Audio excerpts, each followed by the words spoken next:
দারুণ একটা মুহূর্ত ঢাকার আমি গ্যালারিতে উপস্থিত শিক্ষার্থীরা অত্যন্ত আনন্দিত প্রধানমন্ত্রীকে এত কাছে পেয়ে। এভাবে তাদের এই পার্টিসিপেশন, তাদের এই সম্পৃক্ততা, তাদের এই উপস্থিতি নিশ্চয়ই মাননীয় প্রধানমন্ত্রীকেও অনেক বেশি আলোড়িত করছে এবং শিক্ষার্থীদেরকে প্রধানমন্ত্রীর এই উপস্থিতি এবং তাদের সম্মানিত সুধীমণ্ডলী, আমরা দেখতে পাচ্ছি মাননীয় প্রধানমন্ত্রী শিক্ষার্থীদের সাথে কুশল বিনিময় করছে এবং শিক্ষার্থীরা হাত পেরে করতালির মাধ্যমে মাননীয় প্রধানমন্ত্রীকে স্বাগত জানাচ্ছে। শিক্ষার্থীদেরকে এবং আগামী দিনে প্রত্যেকেই হয়তো বড় স্টার হবেন না, প্রত্যেকেই হয়তো জাতীয় দলের সুযোগ পাবেন না, তবে প্রত্যেকেই যথেষ্ট নাগরিক হয়ে গড়ে উঠতে পারেন, প্রত্যেকেই যেন এক একজন ভালো মানুষ হতে পারেন। সেই কারণে এই নতুন পুরস্কার আয়োজন এবং মাননীয় প্রধানমন্ত্রীর কাছাকাছি গিয়ে শিক্ষার্থীদের খুব কাছাকাছি গিয়ে শিক্ষার্থীদেরকে হাত ধরে তিনি অভিনন্দন জানাচ্ছেন, অভিবাদন জানাচ্ছেন এবং শিক্ষার্থীরাও তার সেই অভিনন্দনে সাড়া দিচ্ছেন গ্যালারি থেকে হাত ধরে। সকলেই সুন্দরভাবে প্রত্যেককে অসংখ্য ধন্যবাদ জানাতে চাই আমরা আয়োজকের পক্ষ থেকে এইভাবে ডিসিপ্লিন ওয়েতে আমাদেরকে সহযোগিতা করবার জন্য। দারুণ এক মুহূর্ত, সত্যিকার অর্থেই স্বপ্নের মতো এক মুহূর্ত, মনে রাখবার মতো এক মুহূর্ত, মনের মণিকোঠায় জমা করে রাখবার মতো এক মুহূর্ত। যেই মুহূর্তটা তারা হয়তো আপনি কল্পনা করেছেন সেটা আজকে বাস্তবে রূপ দিয়েছে। মাননীয় প্রধানমন্ত্রীকে খুব কাছ থেকে দেখার যে ইচ্ছা, যে বাসনা তাদের ছিল, সেটা পূর্ণ হয়েছে নতুন করে স্পোর্টসের মধ্য দিয়ে। অনেকেই এই মুহূর্তটাকে ক্যামেরাতে ফ্রেমবন্দি করে রাখছেন, ছবি তুলে এই মুহূর্তটাকে স্মরণীয় করে রাখছেন।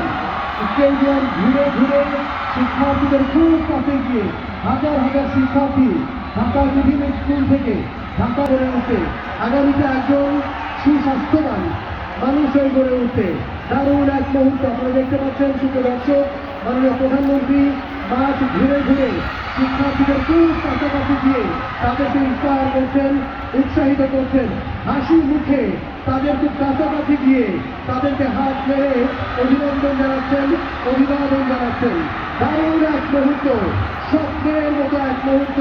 বাংলাদেশ আর্মি স্টেডিয়ামে, ঢাকা আর্মি স্টেডিয়ামে মাননীয় প্রধানমন্ত্রীকে তারা খুব কাছ থেকে দেখার সৌভাগ্যবান প্রত্যেকেই।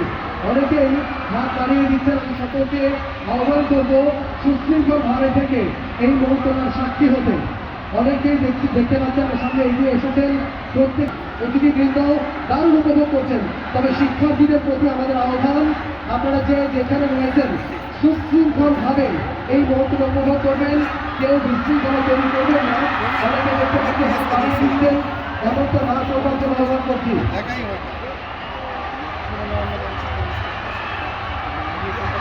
দারুণ এক মুহূর্ত আমরা উপভোগ করছি, দারুণ এক মুহূর্তের সাক্ষী হচ্ছি আমরা সকলে। প্রত্যেককে অনুরোধ করছি আমাদেরকে সহযোগিতা করবার জন্য। সকলকে তিনি অভিনন্দন জানাচ্ছেন, ধন্যবাদ জানাচ্ছেন খুব কাছাকাছি গিয়ে। প্রত্যেকে দারুণ উপস্থিতি, নিশ্চয়ই সব কিছু মিলিয়ে দারুণ এক মুহূর্ত পার করছেন প্রত্যেকে। নতুন করে স্পোর্টস 2025-26 প্রথম আসর শুরু হয়েছিল সিলেট জেলা স্টেডিয়ামে। মাননীয় প্রধানমন্ত্রীর হাত ধরে উপজেলা, জেলা, বিভাগীয় পর্যায়ে আজকে আমরা একেবারে সমাপ্তিতে এসে পৌঁছেছি, সমাপনী আয়োজনে এসে পৌঁছেছি। 1,70,000 শিক্ষার্থীর পার্টিসিপেশন, অসংখ্য কোচ কর্মকর্তার পার্টিসিপেশন, প্রত্যেকেই উপভোগ করছেন। সবার অংশগ্রহণে দারুণ সাফল্যময় হয়ে উঠেছে এই পুরো আয়োজন এবং মাননীয় প্রধানমন্ত্রীকে আমরা দেখতে পাচ্ছি তার উদ্দীপনা, তার আনন্দ আমরা দেখতে পাচ্ছি। হাসি মুখে পুরো স্টেডিয়াম ঘুরে তিনি প্রদক্ষিণ করছেন, পুরো স্টেডিয়াম ঘুরে দেখছেন, শিক্ষার্থীদের কাছাকাছি গিয়ে প্রত্যেকের অভিবাদন গ্রহণ করছেন। মাননীয় প্রধান অতিথির সাথে রয়েছেন যুব ও ক্রীড়া মন্ত্রণালয়ের মাননীয় প্রতিমন্ত্রী, বাংলাদেশ জাতীয় ফুটবল দলের সাবেক অধিনায়ক জনাব আমিনুল হক, বিভিন্ন মন্ত্রণালয়ের মন্ত্রী, প্রতিমন্ত্রীবৃন্দ রয়েছেন, যুব ও ক্রীড়া মন্ত্রণালয়ের সচিব, অতিরিক্ত সচিব, যুগ্ম সচিব সহ অন্যান্য কর্মকর্তাবৃন্দ, ক্রীড়া পরিদপ্তরের পরিচালক মাহবুবুর রহমান সহ জেলা ক্রীড়া অফিসার সহ সকল কর্মকর্তাবৃন্দ। দারুণ এক মুহূর্ত, দারুণ এক মুহূর্ত, সত্যিকার অর্থে মনে রাখবার মতো একটা মুহূর্ত আমরা দেখতে পাচ্ছি। মাননীয় প্রধানমন্ত্রী